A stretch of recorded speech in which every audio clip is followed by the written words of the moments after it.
Qual é o versículo que é o ponto central desta mensagem no Evangelho de João, capítulo 5, versículos 30 a 47? Onde Jesus declara: "Vocês estudam as Escrituras Sagradas porque pensam que vão encontrar nelas a vida eterna, e são elas mesmas que dão testemunho a meu favor." Esse versículo destaca o coração da controvérsia. Os líderes religiosos confiavam nas Escrituras, mas não reconheciam aquele sobre quem elas testemunhavam, o próprio Jesus. Ele está revelando que a vida eterna que tanto buscavam não está apenas nas letras, mas na relação com ele, o cumprimento das promessas bíblicas. Portanto, o versículo 39 funciona como eixo da crítica e do convite feito por Cristo.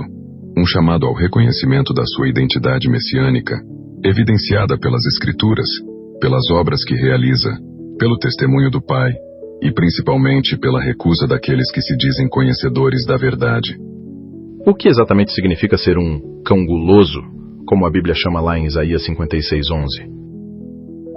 Ser um cão guloso, como descrito em Isaías 56:11, significa ser um líder espiritual ganancioso, insaciável e egoísta, que busca apenas seus próprios interesses, em vez de cuidar do povo conforme o propósito de Deus. A metáfora denuncia pastores negligentes, que não compreendem sua missão, comparando-os a cães impuros, que nunca se satisfazem e vivem atrás de ganho pessoal. Essa expressão representa a corrupção moral e espiritual daqueles que deveriam zelar pela justiça e pela verdade, mas se tornaram cegos e inúteis diante da responsabilidade sagrada que carregam. Por que Jesus, em João 5:30 a 47, não estava dando bronca no povo simples, mas sim nos líderes religiosos da época? Em João 5:30 a 47, Jesus não estava repreendendo o povo simples, mas sim os líderes religiosos, porque eram eles os responsáveis por ensinar e interpretar as Escrituras, e mesmo assim se recusavam a reconhecer o testemunho claro a favor dele vindo de João Batista, das suas próprias obras, do Pai e das Escrituras. Esses líderes se achavam conhecedores da verdade, mas estavam cegos por orgulho, interesse próprio e sede de poder, preferindo a glória entre si do que a que vem de Deus. Ao confrontá-los, Jesus expôs sua hipocrisia e denunciou a dureza de coração daqueles que, apesar de todo o conhecimento religioso, rejeitavam o verdadeiro Messias. Se aqueles fariseus conheciam a Escritura de ponta a ponta, por que rejeitaram Jesus, que era o próprio cumprimento das profecias? Os fariseus rejeitaram Jesus, mesmo conhecendo a Escritura profundamente, porque estavam cegos pelo orgulho, pelo apego ao poder e pela expectativa de um Messias que se encaixasse nos seus próprios moldes políticos e religiosos. Eles esperavam um líder glorioso, guerreiro e triunfante que libertasse Israel de Roma, não um carpinteiro humilde que pregava amor, arrependimento e confrontava suas hipocrisias. Embora conhecessem as palavras das profecias, seus corações estavam fechados à revelação viva de Deus, pois priorizavam tradições humanas e reconhecimento social. Assim acabaram recusando o próprio cumprimento daquilo que estudavam, revelando que saber o texto não é o mesmo que conhecer a verdade. O que acontece quando alguém que conhece a palavra aparece numa comunidade e questiona aquilo que está sendo ensinado no grito?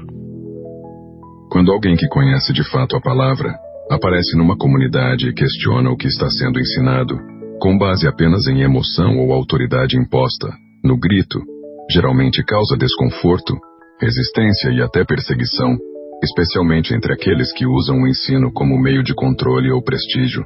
Esse confronto expõe incoerências, doutrinas distorcidas e motivações erradas, tirando a centralidade das tradições humanas e devolvendo o foco à verdade bíblica. Muitas vezes, quem questiona com base nas Escrituras é tratado como rebelde ou herege, não por estar errado, mas por ameaçar estruturas construídas sobre aparência e manipulação, e não sobre discernimento espiritual real. Por que tem tanto líder hoje usando João 5 para colocar medo nos irmãos?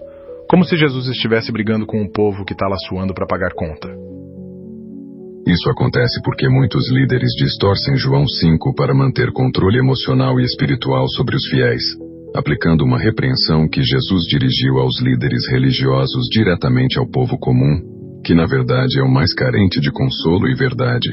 Jesus não estava brigando com o povo que luta para sobreviver, mas sim denunciando a arrogância e a cegueira de quem se dizia conhecedor da Escritura, mas rejeitava o próprio Messias. Quando líderes usam esse texto para gerar medo no povo simples, ignoram o contexto e invertem a mensagem.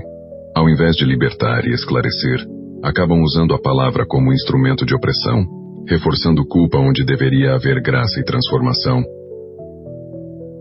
Será que usar versículo fora do contexto para ameaçar quem não dá oferta não é repetir exatamente o que os fariseus faziam? Texto para ameaçar quem não dá oferta é repetir exatamente o que os fariseus faziam, distorcer a palavra de Deus para manter poder, impor medo e explorar o povo em nome da religião. Os fariseus conheciam as Escrituras, mas manipulavam sua interpretação para sustentar suas tradições e controlar os outros. E Jesus os denunciou por isso. Quando líderes hoje usam a Bíblia como ferramenta de cobrança e culpa, especialmente em relação a ofertas, estão mais próximos dos religiosos que Jesus confrontou do que dos discípulos que ele chamou para servir com humildade, verdade e justiça. A Escritura foi dada para libertar, não para escravizar com medo disfarçado de fé. Se Jesus disse que as Escrituras testemunham dele, por que tem gente usando elas para construir sistema de medo e ganância? Porque apesar de Jesus afirmar que as Escrituras testemunham dele revelando o seu amor, sua justiça e sua missão de salvar muitos, usam esses textos não para apontar para Cristo, mas para alimentar seus próprios interesses, repetindo exatamente o erro dos líderes religiosos que ele confrontou. Quando alguém manipula a Bíblia para criar medo, impor regras pesadas ou justificar ganância, está desviando o foco da verdade central das Escrituras, que é o próprio Jesus, e usando o sagrado como ferramenta de controle. Isso acontece porque é mais fácil construir sistemas de poder do que viver e ensinar a humildade, a liberdade e a verdade que Cristo exige. É pecado um irmão simples usar o dinheiro da oferta para pagar a conta de luz ou botar comida na mesa para o filho? Por quê? Em muitas comunidades, quem mais se sacrifica é quem menos tem, enquanto o ungido anda por cima do tapete vermelho?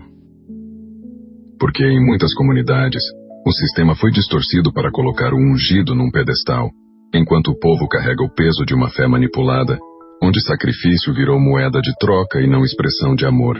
Quem menos tem acaba se doando mais, muitas vezes por medo, promessa de bênçãos ou sentimento de culpa, enquanto líderes, em vez de servirem, se comportam como reis vivendo com luxo, prestígio e honra à custa da simplicidade dos outros. Isso é justamente o oposto do que Jesus ensinou. Ele lavou os pés dos discípulos, andou com os pobres e denunciou os que usavam a fé como comércio. Quando o altar vira palco e o sacrifício é cobrado dos que mal têm pão, algo está profundamente errado e longe do coração de Cristo. O que você diria para um irmãozinho de banco que nunca abriu João capítulo 5 inteiro, mas escuta o líder citar só 2 versículos por culto? Eu diria assim: meu irmão, abre João capítulo 5 e lê com calma, porque ali não tem Jesus brigando com você, que está aí lutando para criar sua família e guardar a fé. Ele está enfrentando os religiosos da época, gente que conhecia a Escritura, mas usava mal, do jeito que muitos fazem hoje. Quando você escuta só 2 versículos isolados por culto, pode estar recebendo uma parte da verdade cortada para caber num discurso de controle. A palavra de Deus é para libertar, não para prender. Então leia o capítulo inteiro, entenda o contexto, e você vai ver que Jesus não veio para te esmagar. Ele veio para te levantar. Será que o irmão não devia, de uma vez por todas, começar a estudar a Bíblia por conta própria, para não depender de revelação paga? Sim, irmão. Chegou a hora de abrir a Bíblia por conta própria e beber direto da fonte, sem depender de revelação paga ou de interpretações manipuladas que servem mais ao bolso do pregador do que à alma do povo. A fé verdadeira não se sustenta em repetições de púlpito, mas na verdade conhecida com os próprios olhos e coração. Jesus nunca cobrou por revelar o Pai. Ele entregou tudo de graça, ensinando o povo simples a entender as Escrituras. Quando um cristão começa a ler, questionar e buscar com sinceridade, ele se liberta da dependência espiritual que alimenta sistemas de medo e descobre que o Espírito Santo ensina melhor do que qualquer mensagem com preço. E se um dia ele se levantar e disser: "Isso aqui não é mais para mim", será que ele perde a fé ou recupera a liberdade que Jesus veio trazer? Se um dia ele se levantar e disser: Isso aqui não é mais para mim. Não é sinal de que perdeu a fé. É bem possível que esteja, na verdade, recuperando a liberdade que Jesus veio trazer. Fé de verdade não é submissão cega a um sistema abusivo, mas confiança viva em Cristo, que liberta, não aprisiona. Quando alguém se afasta de estruturas que distorcem o Evangelho e sufocam a consciência, não está se afastando de Deus, mas se aproximando da verdade. Às vezes, é preciso sair do templo para encontrar o reino, aquele que não cobra entrada, não impõe medo e não troca salvação por dinheiro, mas acolhe com graça quem decide caminhar com Jesus de coração limpo. No fim das contas, o que é mais perigoso? Um crente fraco que busca aprender ou um líder forte que nunca quer ser questionado? No fim das contas, o mais perigoso não é o crente fraco que busca aprender. Esse é exatamente o tipo de pessoa que Deus acolhe e transforma. Mas o líder forte que nunca quer ser questionado, porque ele se torna cego com autoridade e surdo à verdade. Um crente fraco pode crescer, amadurecer e florescer com humildade e sede de justiça. Já um líder que se recusa a prestar contas, fecha a porta do entendimento e transforma o púlpito em trono, pode arrastar muitos com ele, usando a Bíblia como escudo para não ser confrontado. O perigo está onde não há espaço para arrependimento, diálogo ou correção, e é aí que a religião vira opressão, e não mais libertação. Para fechar, será que não está na hora do povo acordar e perceber que Jesus não veio para construir palanque, mas para libertar os oprimidos até dentro das comunidades religiosas? Com certeza. Está mais do que na hora do povo acordar e perceber que Jesus não veio para subir em palanque, nem para alimentar vaidade de ninguém. Ele veio para libertar os cansados, os feridos e os oprimidos, inclusive aqueles que sofrem dentro das próprias comunidades religiosas.